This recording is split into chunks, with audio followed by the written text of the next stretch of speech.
Great. Lotus and stuff, I guess. So I think I was told to show pictures of cats for 20 minutes. I really don't know what she was talking about, like telling you about a flower or something. Like cats are really, these are my cats. That one's Chick Chack and that one's Shadrach. The one on the right you'll recognize from my GitHub profile picture. The one on the left is even more fluffier. Those are my cats. So yeah, I guess there is a talk. In the beginning, we had a problem. We were building Filecoin, and we were in a weird spot where it was 2+ years in. We were at the point where we had a spec that was probably close, and the existing implementations weren't developing on the spec fast enough, so they weren't getting us the feedback we needed. And there was also ridiculous amounts of time pressure. We were 2 years into, building this network. We had raised a ton of money 2 years ago, and everybody was like, "Where's the network? Launch the thing! Oh my God, make the thing! Ah!" And not just people in the community, but everybody across the spectrum, from people in the company, people out of the company, investors, miners, what have you. People really wanted it to exist, so we needed to build Filecoin. And kind of a hard thing to do. So you don't just make it go faster. You can't just say, all right, we're going to throw more people at the project and it's going to just go faster. You can't just tell people to hurry up or work more hours. That doesn't work. Those are ineffective ways of getting to your goals faster. So there are ways of getting things done more effectively. And they're kind of ambiguous, floaty things. You need to have really high context. You need to have high trust. You need to have high freedom, and you need to have very clear goals. I'm going to quickly go over each of these. High context is very important because for the problem you're trying to solve, the people working on it, in order to be as effective as possible, need to understand the scope of the problem. They need to know what they're doing, why they're doing it, how they're going to do it, and they need to be familiar with everything that came before. And you can get work done without this, but if you want to get work done fast, this is a bottom line requirement. The next bit is high trust. You're working on a team, presumably. If you're working by yourself, who cares about trust? If you're working on a team, which is generally how you do more things, you need to be able to trust as much as possible the people you're working with.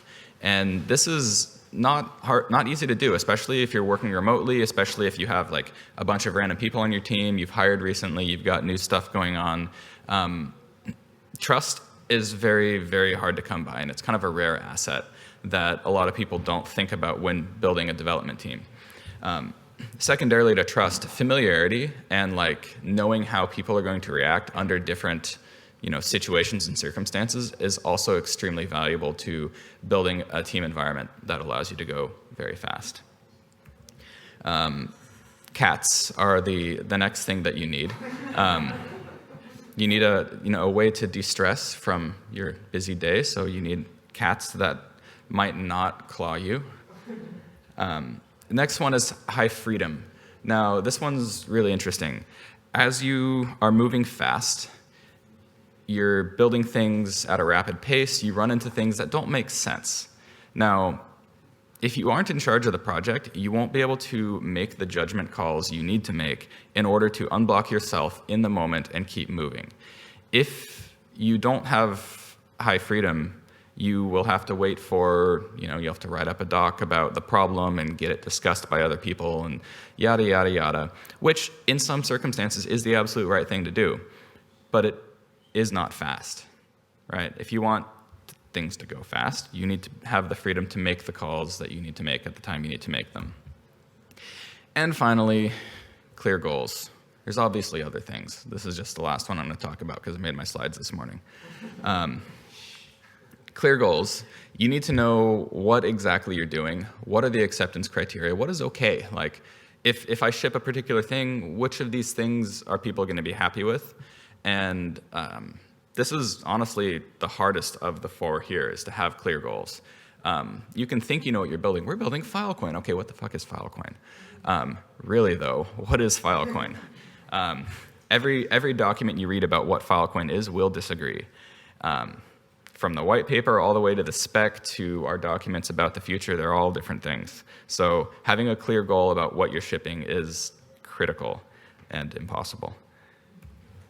So how did we start? I was working on the spec at the time, and over the course of working on the spec, I had sketched several prototypes. I had my own little toy like F2 implementation that like did Filecoin things, and then I also hired somebody to work with me on a Lua implementation of Filecoin, not as a serious project, but as a way to tease out issues in the spec.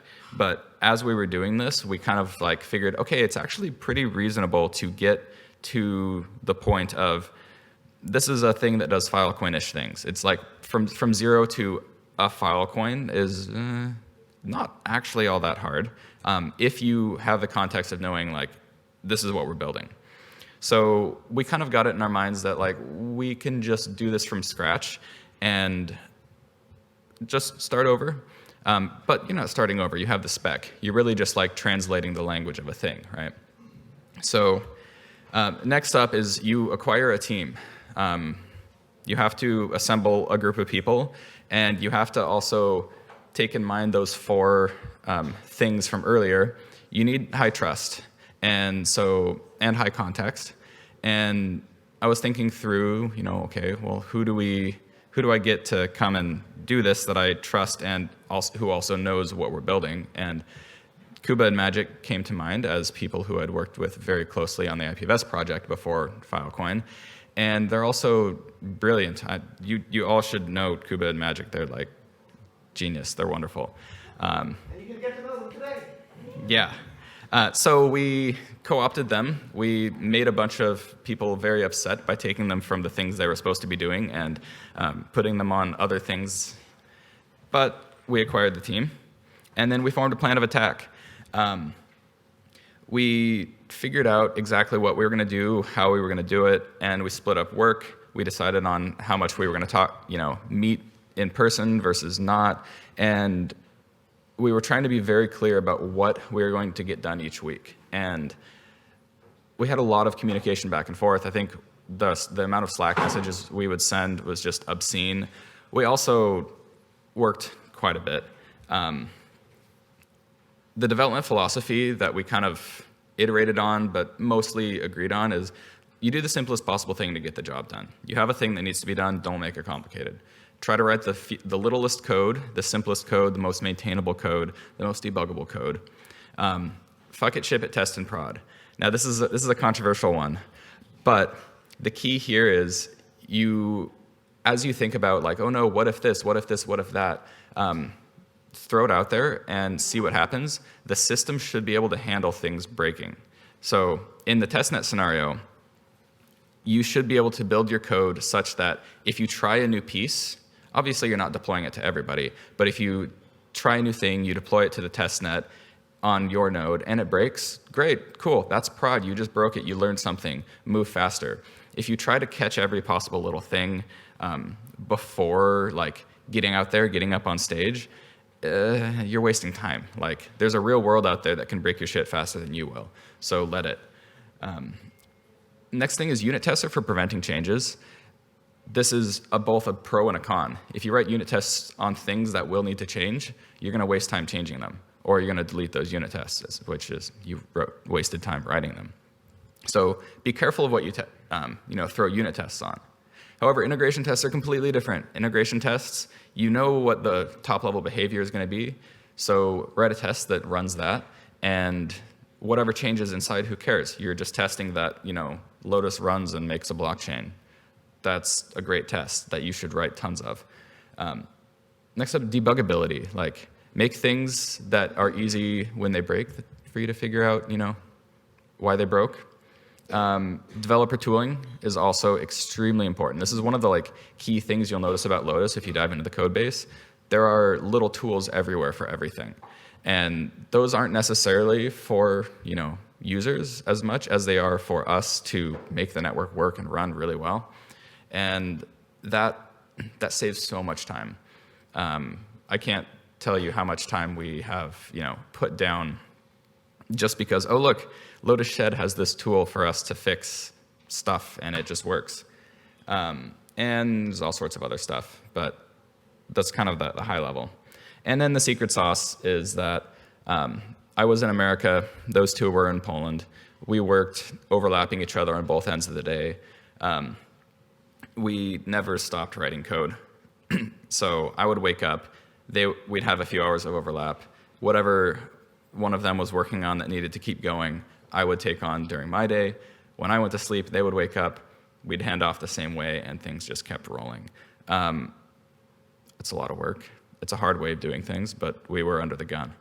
And then meeting up in person is extremely important. Like, all this remote work stuff is great, but like if you don't see your people you work closely with every other month, honestly, you're gonna have a breakdown in trust and things aren't gonna be as nice as they should be. So on that note, Osaka's really beautiful. We met up in Osaka for DevCon. I think this was the first time we met up as the Lotus team. And it was wonderful. We shipped the initial testnet, we launched Lotus. It was more of a DevNet than the testnet, because that has all sorts of connotations you don't want to deal with. Okay, so the code works. Now you just take 6 months without making any changes, pay down technical debt, stress test, unit test, integration test, out of the code, clean the code, make the refactors you want to make, get comfortable with the code, and all these other things. Wouldn't it be great just to do all the good things, right?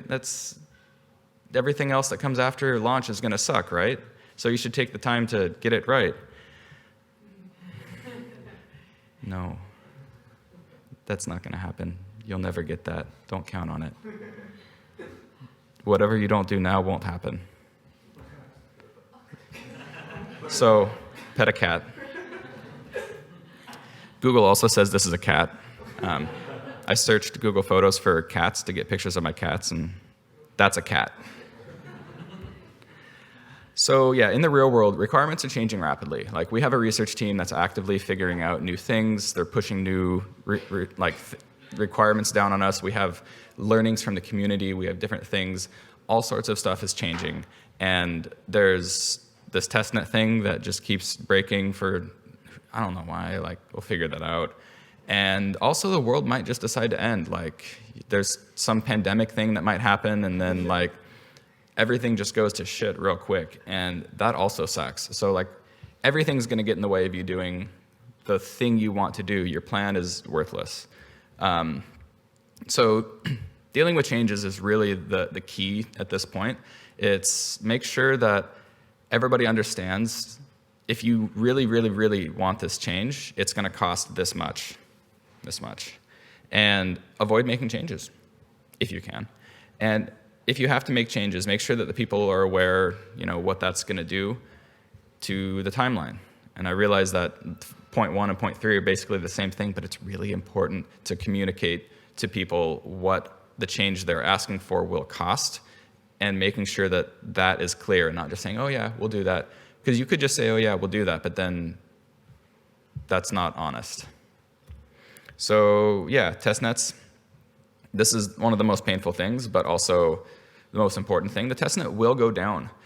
It is extremely stressful. I don't know if anybody here has launched a blockchain of their own. That is a special hell. I have several other friends right now who are working on new fancy blockchains, and the only advice I have for them is you're going to need a therapist. It is probably the most stressful software project to launch. There's hundreds of millions of dollars riding on it. There's so many people angry about it. Your code's out in the open. Your development's out in the open. Everything is just out in front. Everything you do gets criticized, whether it's good or bad, and it's extremely mentally taxing. So buckle up. But keeping the testnet online is super important. Without a reliable testnet, you don't get testing, right? If testnet's not on, it's not being tested. And furthermore, if you let the testnet go offline frequently, you're going to get less engagement from the community, and you're going to get overall less good testing. You really want the testnet to be as active and lively as possible in order to maximize the amount of test hours you get. on the code. And the debuggability tooling you made before is going to make your life easier. And yeah, pretend it's mainnet, because mainnet will go down, and you will have to respond to that. It's horrendous. So how to get things over the finish line? Hire Ayush. Thank you for coming to my TED Talk. Oh, wait, yeah. Yeah, so decide what's good enough to ship. You really need, there's an infinite number of things you can keep doing. One more thing, one more thing, one more thing, one more thing. Where do you draw the line? Where do you actually say, all right, we're going. This is go time. This is the set of features we're finally going to do. Because all those changes I talked about before are going to keep coming. Up until the day of launch, people are going to want to make changes, and you really need to stop those at some point. Ideally, like over a month before you actually launch the thing would be nice. No comment. Yeah, and have a clear criteria for each component to like what is good enough, what interfaces work. And yeah, see that earlier slide with all my hopes and dreams on it. Maybe try to do some of those. But other important thing is support the people around you. If you're in a really stressful work environment, which this was, you got to support your coworkers. You have to like keep people's spirits up. You have to like keep everybody moving in the same direction, and morale. Like the actual like day-to-day of the code is actually less important than how motivated people are to get the thing done. So in retrospect, make your slides earlier than the last day of the talk. That's all I had. But if anybody has any questions, we can do, I don't know, a little Q&A or what, but yeah. Thank you.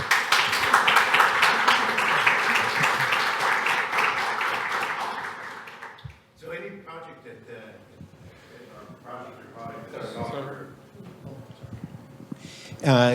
with projects like this that are pure software, but they're delivering a tangible product at the end of it. Yeah.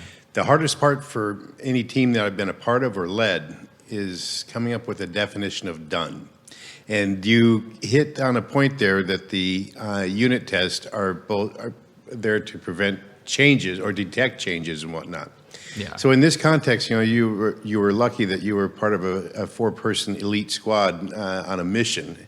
But in a broader context, how would you define done with so many moving targets? This follow-up question is, how did you manage change? Because I'm sure you didn't know what you didn't know starting it, and revelations hit you probably on a daily basis.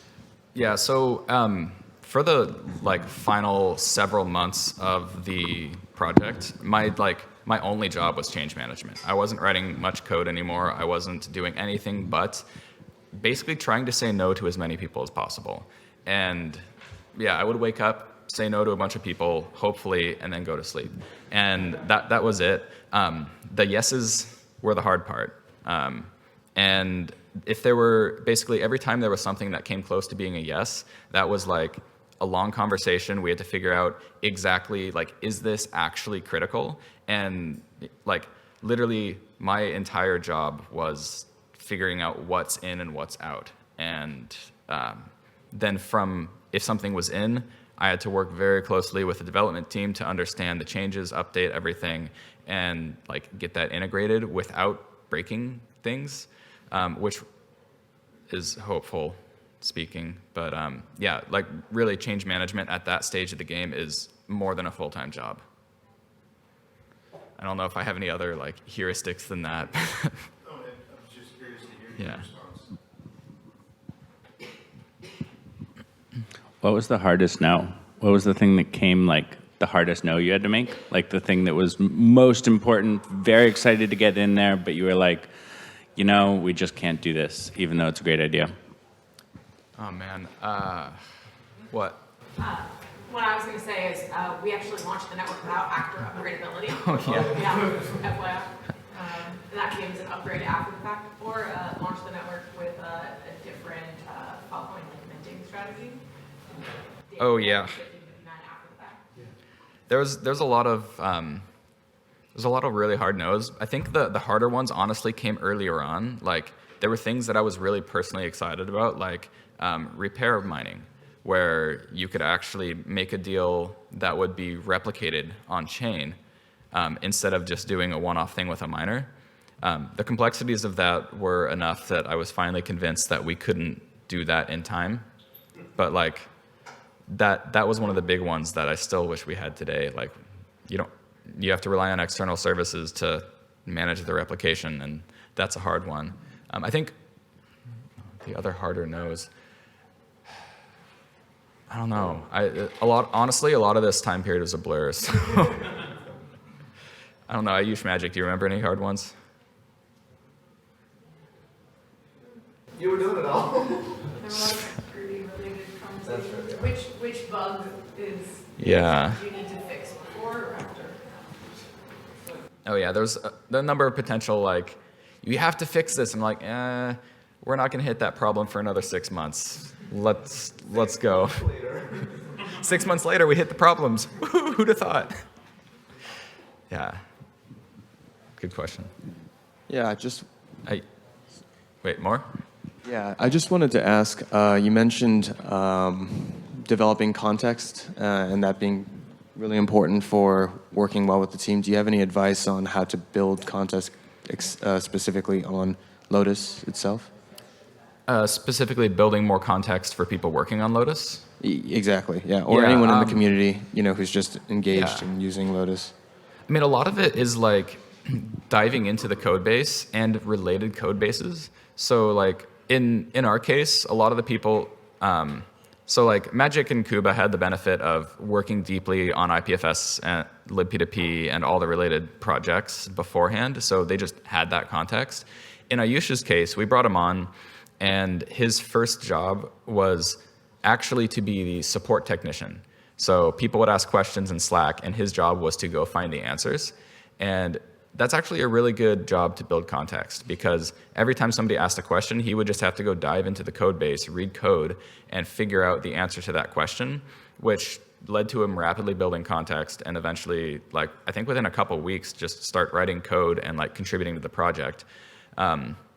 So quickest way to build context is just to dive in wholeheartedly and like just try to understand as much as possible, because it is possible to just understand a code base, but you have to really immerse yourself in it. Ayush? So you run Lotus Notes to this day. What is your biggest regret from that story? So you run Lotus Notes to this day. What is your biggest regret from that story you were telling, kind of pre-mainnet launch, that causes you pain today and that you would like to fix? We don't have good light client support. I think one of the biggest things right now that I wish we had better is like either running a full node was cheaper. Like I don't necessarily run a full node all the time right now, because if I don't pay attention to it and the network upgrade happens, it goes out of sync and I can't get it back into sync. So I mostly just run light clients, and the light client support is okay, but I wish we'd done it better, and like it's just a matter of time. Like light clients got cut from the scope for launch, so we didn't get it done. And since then, we've been running a mainnet cryptocurrency, which is a lot of work, and there's not a lot of extra time to go back and do that thing you wanted to do. So.